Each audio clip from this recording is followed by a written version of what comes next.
Gas cylinder వినియోగదారులకు భారీ shock. ఏంటనుకుంటున్నారా? అయితే ఈ విషయం తెలుసుకోవాల్సిందే.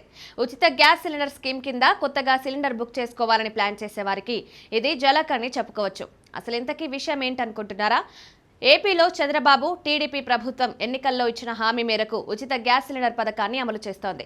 ఇప్పటికే ఒక విడత ఉచిత గ్యాస్ సిలిండర్ అర్హులకు అందించింది. మార్చి 31 లోపు సిలిండర్ బుక్ చేసుకున్న వారికి ఉచిత సిలిండర్ కింద ఫ్రీగానే గ్యాస్ లభించింది.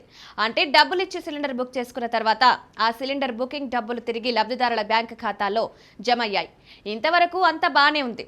అయితే ఏప్రిల్ నుంచి రెండో ఉచిత గ్యాస్ సిలిండర్ పొందవచ్చని ప్రభుత్వం ప్రకటించింది. ఇక్కడే సమస్య వచ్చింది. ఎందుకంటే రెండో ఉచిత గ్యాస్ సిలిండర్ పొందాలని భావించే వారికి షాక్ తగిలింది. కొంతమందికి సిలిండర్ బుక్ చేసుకున్నా కూడా డబ్బులు మాత్రం తిరిగి బ్యాంక్ అకౌంట్లలో జమ కావడం లేదు. దీనివల్ల మహిళలు లబోదిబోమంటున్నారు. చాలా మందికి ఇలా సిలిండర్ బుక్ చేసుకున్నా కూడా తిరిగి ఆ డబ్బులు బ్యాంక్ అకౌంట్లలోకి రావడం లేదని పేర్కొంటున్నారు. అంతేకాక గ్యాస్ సిలిండర్ ధర ఇటీవలే పెరిగింది. ఇది మరో బ్యాడ్ న్యూస్ అని చెప్పుకోవచ్చు. అంటే అటు ఫ్రీ సిలిండర్ రావడం లేదు, ఇటు సిలిండర్ ధర కూడా పెరిగింది. ప్రస్తుతం ఏపీలో గ్యాస్ సిలిండర్ ధర 911 రూపాయల వద్ద ఉంది. దీనికి డెలివరీ ఛార్జీలు కలుపుకుంటే 930 నుంచి 950 వరకు పడుతుంది. అంటే ఇది ఎక్కువని చెప్పుకోవచ్చు. దీనివల్ల సామాన్యులపై ప్రభావం పడుతోంది. కడప జిల్లాకు చెందిన జమ్మలమడుగు మైలవరగ మండలంలోని నివాసం ఉంటున్న హుసేనమ్మ అనే మహిళ ఇలానే సిలిండర్ బుక్ చేశారు.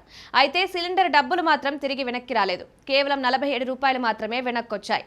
బ్యాంక్ అకౌంట్లో డబ్బులు జమ కాకపోవడంతో ఇలా జరిగిందేంటి అనుకున్నారు. స్కీమ్ కింద మొదటిసారి సిలిండర్ బుక్ చేస్తే సిలిండర్ డబ్బులు వెనక్కి వస్తాయని, అయితే రెండోసారి మాత్రం డబ్బులు రాలేదని తెలియజేశారు. ఏదేమైనా ఉచిత గ్యాస్ సిలిండర్ పథకం అమలుపై ప్రజల్లో భిన్నాభిప్రాయాలు వ్యక్తమవుతున్నాయి. స్కీమ్ అమలు పక్కాగా లేదని చాలా మంది పేర్కొంటున్నారు. ప్రభుత్వం ఈ అంశంపై ఫోకస్ చేయాల్సి ఉందని, సిలిండర్ డబ్బులు వెనక్కి వచ్చేలా చూడాలని మహిళలు కోరుకుంటున్నారు.